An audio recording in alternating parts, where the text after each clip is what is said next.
শ্রীরামপুর থেকে Digha AC bus চালু হয়ে গেল। এর আগে 2019 সালে শ্রীরামপুর থেকে দীঘা বাস পরিষেবা চালু ছিল। এটি ছাড়া হতো শ্রীরামপুর ইএসআই বাস টার্মিনাসের কাছ থেকে এবং পৌঁছে যেত দীঘায়। 2021-এ করোনা পিরিয়ড চলাকালীন এই পরিষেবা হঠাৎই সম্পূর্ণ বন্ধ হয়ে যায়, যার ফলে মানুষকে দীঘা যেতে গেলে হাওড়া থেকে ট্রেনে করেই যেতে হতো অথবা হাওড়া ও ধর্মতলা থেকে বাসে করে যেতে হতো। এদিন এই এসি বাসের উদ্বোধন করলেন শ্রীরামপুরের বিধায়ক ভাস্কর ভট্টাচার্য। এর পাশাপাশি উপস্থিত ছিলেন চাপদানি বিধানসভার বিধায়ক দিলীপ সিং। কোথায় যাচ্ছে দাদা? কোথায় যাচ্ছে বাস? দীঘা বললাম, এসি বাসে দীঘা, ঠান্ডা ঠান্ডা কুল কুল। ভারতীয় জনতা পার্টি জিন্দাবাদ, জিন্দাবাদ। শুভেন্দু অধিকারী জিন্দাবাদ, জিন্দাবাদ। নরেন্দ্র মোদী জিন্দাবাদ, জিন্দাবাদ। কবে ফিরবেন দাদা? কবে ফিরবেন? এই বাসটিতে এসির সাথে সাথে সিসিটিভি ক্যামেরা পরিষেবাও রয়েছে। এটির ভাড়া রাখা হয়েছে 350 টাকা। অনলাইন বুকিং এর ক্ষেত্রে এই ভাড়া বেশি কম হতে পারে। আগামী কাল থেকে প্রতিদিন সকাল 6:15 নাগাদ এটি শ্রীরামপুর থেকে ছাড়বে। আবার দুপুর 12:15টার সময় এটি নিউ দীঘা থেকে শ্রীরামপুরের উদ্দেশ্যে রওনা হবে। আপাতত একটি বাসই চালু থাকছে। এখানকার কাউন্টারে এসে অথবা অনলাইনে বাসটি বুকিং করা যাবে।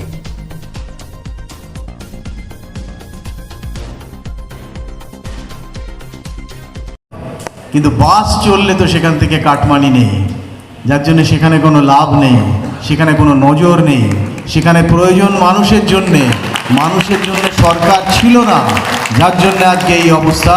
এই কাটমানি সরকারকে সরে যেতে হলো।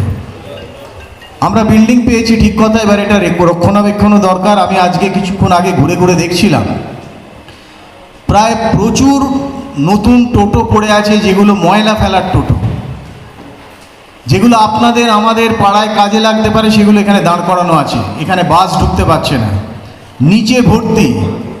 কিছু ট্রলার গাড়ি, যেগুলো মিউনিসিপ্যালিটির এখানে অনেক রয়েছে, আমরা রাস্তায় দেখতে পাই না। আমার মনে হয় এটাকে মিউজিয়াম করার ব্যবস্থা করেছে মিউনিসিপ্যালিটি। আমরা এই মিউজিয়ামটা চাই না। আমরা চাই মিউজিয়ামের বাইরে এগুলো বেরোক এবং সাধারণ মানুষের কাজে আসুক।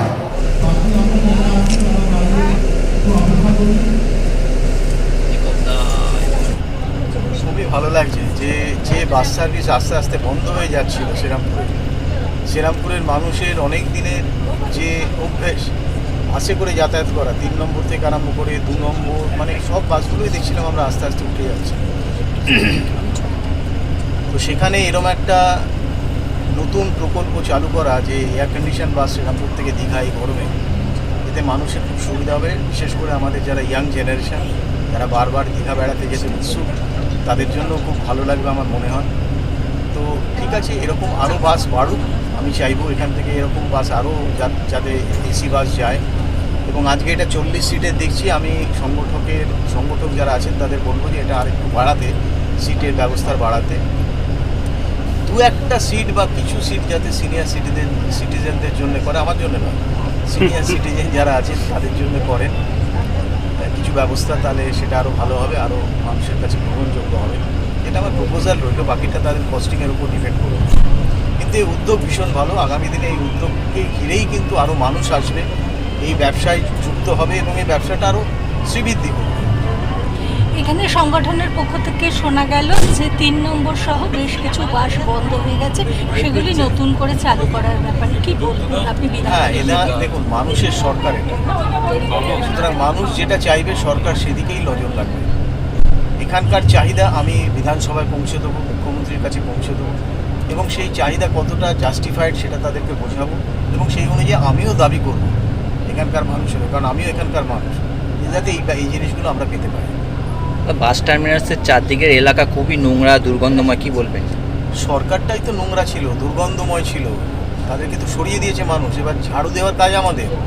ঝাড়ু দেবো, টাইম লাগবে। একটা বাড়ি ঝাড়ু দিতেই 7 দিন টাইম লেগে যায়, আর এটা এত বড় এরিয়া। হবে, পরিষ্কার হবে আস্তে আস্তে। ফিউচারে বাস বাড়বে তো আরো? হ্যাঁ, ফিউচারে বাস তো আরো বাড়ানো হবে। হ্যাঁ, নিশ্চয়ই বাড়ানো হবে। দেখবেন আপনারাই আসছেন এগিয়ে, বাস বাড়াবো বলে আপনারাই ইনভেস্ট করবেন। এটা তো ব্যবসা। আমরা চাই ব্যবসা আসুক, সার্ভিস হোক, এই যে আজকে টোটো এত অনেক বেআইনি টোটো আছে আমি আপনাদের বলছি, তাহলে সেই টোটোর ছেলেগুলোর তো দোষ নেই, তাদের তো রুটি রোজগারের ব্যবস্থা নেই, তারা কি করবে?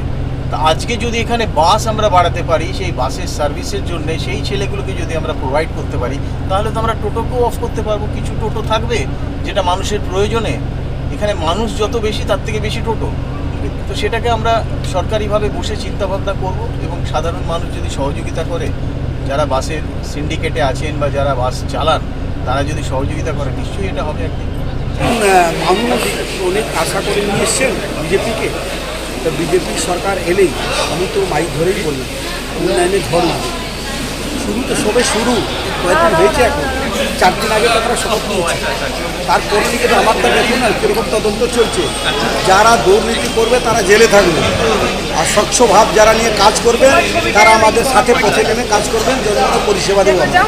জনগণের স্বার্থে জনগণ পরিবর্তন এনেছেন, জনগণের স্বার্থে আমরা রাস্তায় থাকবো, রাত হোক দিন হোক কাজ করে আমরা মানুষকে দেখাবো।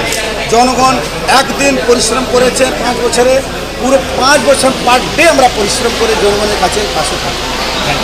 আজকে হঠাৎই আপনাকে বাস এই রুটে বন্ধ হয়েছে, কি বলবেন? একটা একটা করে সব ঠিক হয়ে যাবে। এই এসি বাস দীঘার দিকে ভাবতে পেরেছিলেন?